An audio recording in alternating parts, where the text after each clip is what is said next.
In the heart of a soft, sunny land called Whimsyville, there was a meadow full of tinkle blooms, flufferweeds, and whistling trees. This was not an ordinary place. The sky sometimes giggled when tickled by clouds, and the flowers sang lullabies when the wind danced. Here lived a joyful grasshopper named Zubi. Zubi had green wings that shimmered like moonlight on water. He loved to leap high, sing songs with his fiddle-leaf violin, and tell giggle spells to the flowers.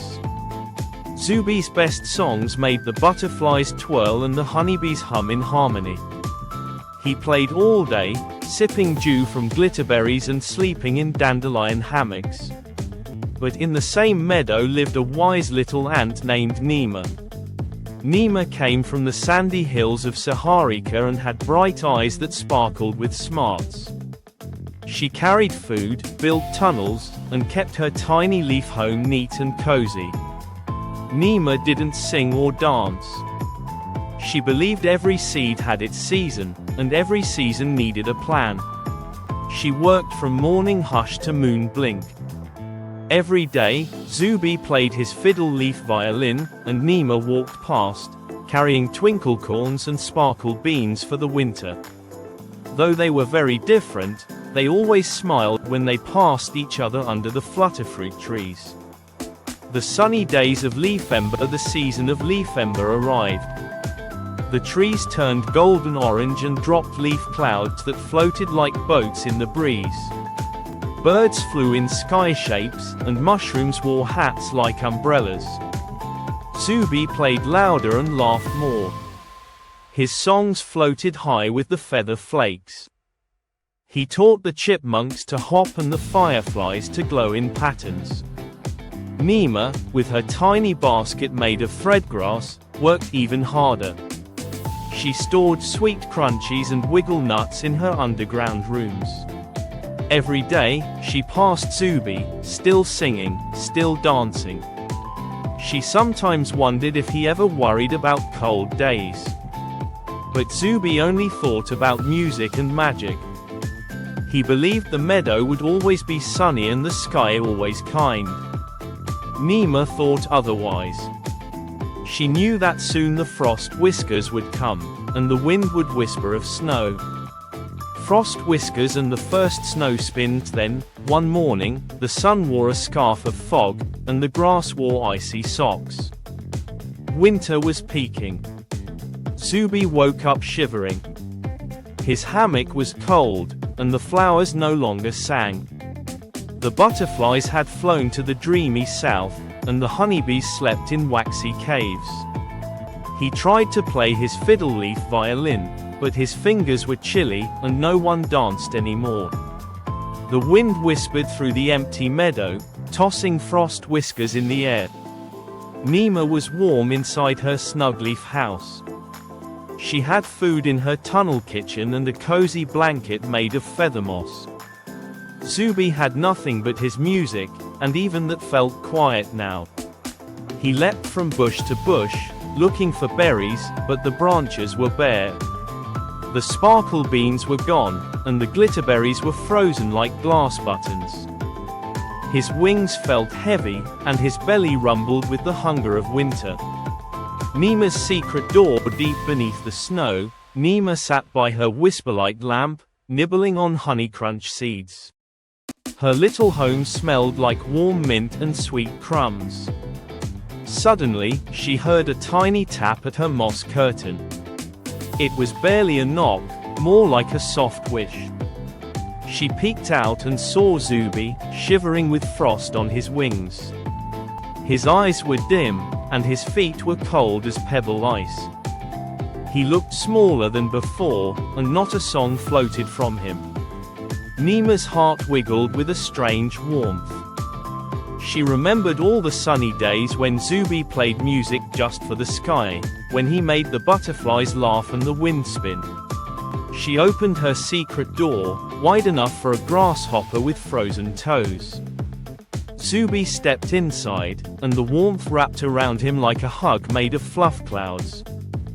snowy days and fiddle-leaf melodies. Nima gave Zubi a slice of sparkle bean pie and a cup of berry brew. He sipped slowly, and his eyes began to glow again, just a little. She found him a blanket of pine thread and tucked him near the fire crystal stone. Zubi rested and listened to the wind outside. He knew now that songs could not melt snow, and laughter could not fill bellies. So he stayed, helped Nima in little ways.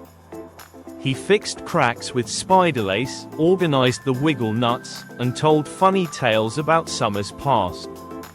Sometimes, he played his fiddle-leaf violin softly. The gentle music filled the tunnels like warm soup for the soul. Nima, who once thought only of seeds and snow, began to hum along. Friends in the frost. As the moon grew round and the days shorter, the frost deepened. But inside Nima's home, there was cheer. Nima showed Zubi how to count food piles and when to eat less. Zubi taught Nima how to stretch and leap and dream in colors. They laughed together, not loudly, but with the soft sound of warmth. They painted pebbles with mushberry dye and made shadow shows on the walls. Nima had never played before. Zubi had never planned before. The days passed like footsteps in soft snow. Outside was silent, but inside was alive. The bloom of spring whirled one morning, the frost whiskers melted, and the first chirpleaf bloomed outside the tunnel door. The sky wore blue again, and the wind danced with perfume. Zubi and Nima stepped into the light, blinking at the brightness of the new season. The tinkle blooms sang, the butterflies twirled, and the honeybees came home from dreams. Zubi played his fiddle-leaf violin again, not just for the sky, but for Nima too. Nima carried seeds, but now she danced as she worked, tapping to the beat of music in her heart. They had found a rhythm of life together, songs and seeds, laughter and learning. A forever kind of friendship. From that day on, Zubi never forgot the cold, and Nima never forgot the warmth. Each spring, they planted sparkle beans together. Each summer, they shared berry bubbles and shade under whisper leaves.